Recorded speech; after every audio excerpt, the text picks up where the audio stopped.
Olá, irmãos. Estamos dando continuidade às reflexões que estamos fazendo sobre a oração que Jesus ensinou aos seus discípulos. A oração do Pai Nosso, também conhecida como a oração dominical.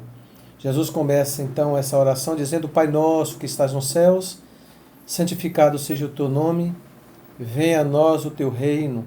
E na continuidade ele diz: seja feita a tua vontade, assim na terra como no céu. Podemos dizer então que esse é o desejo de Jesus quanto à vontade de Deus, no sentido de que ela se concretize tanto na criação, mas também na vida dos seus discípulos.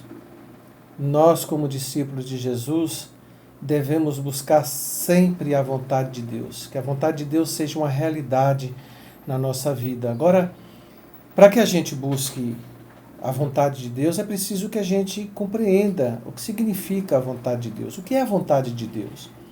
Será que a vontade de Deus tem a ver com a nossa vontade, com os nossos desejos próprios, os nossos interesses? De forma alguma. Jesus vai deixar claro que a vontade de Deus é aquilo que Deus quer que se cumpra de forma concreta na realidade humana e em toda a criação. A vontade de Deus, ela é sempre boa. A vontade de Deus não é como a nossa vontade, que é marcada por desvios, principalmente marcada pelo egocentrismo, pelo interesse próprio. A nossa vontade, ela está sempre voltada, se não houver uma intervenção de Deus, a nossa vontade está sempre voltada para o nosso próprio coração, para os nossos próprios interesses. Mas o que Jesus propõe, então, na oração, é que a gente deve buscar a vontade de Deus e não a nossa vontade.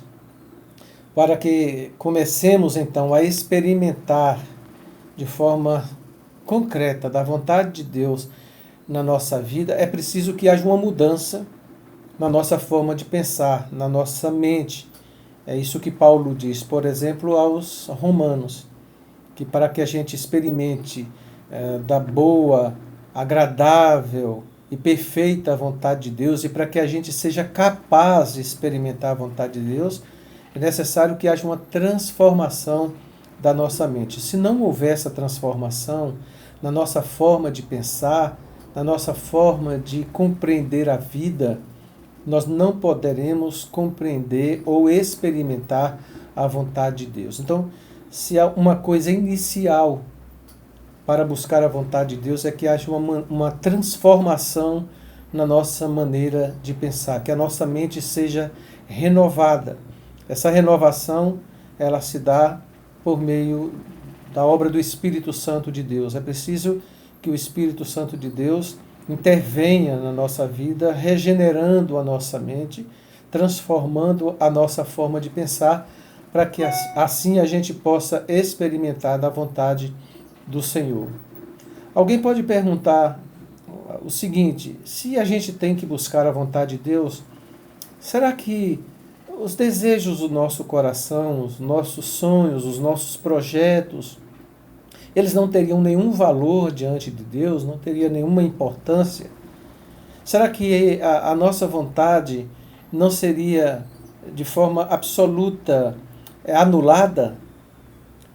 O que a gente pode dizer é que, baseado na oração de Jesus e também naquilo que Paulo trata sobre a vontade de Deus, é que Deus não quer anular a nossa vontade. O que Deus quer é mudar a nossa vontade, é converter a nossa vontade, transformar a nossa vontade, para que a nossa vontade, que é maculada pelo pecado, manchada pelo pecado, possa se submeter à vontade de Deus, que é uma vontade sempre boa.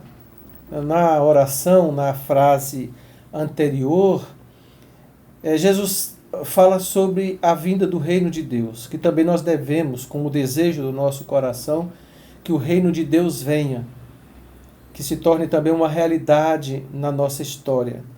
E aí uma questão importante: como é possível participar desse reino? Como é que a gente pode entrar nesse reino? O que fica claro é que para participar do reino de Deus, para entrar no reino de Deus, é necessário que a nossa vontade seja submetida à vontade do Senhor. Se não for assim, a gente não pode participar do reino de Deus. Essa submissão, então, ela é importante. É preciso que a nossa vontade esteja submetida à vontade de Deus, para que assim a gente possa experimentar do reino do Senhor.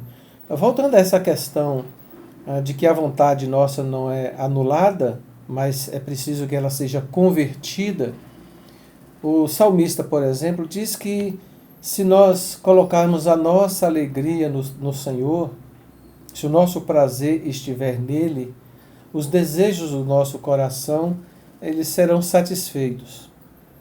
Então, uma coisa importante aqui, então nossos desejos não são anulados, mas eles são convertidos, são adequados e submetidos à vontade do Senhor, e assim eles são concretizados. Então, se eu busco algo na minha vida, eu preciso buscar a vontade de Deus para saber se esse desejo está em conformidade com o desejo do Senhor e com a vontade do Senhor. E assim, a nossa vontade, estando ajustada à vontade de Deus, elas serão concretizadas e realizadas na nossa vida. Pedir que a vontade de Deus se realize em nós, que seja uma realidade na nossa vida, é algo que precisa ser feito constantemente.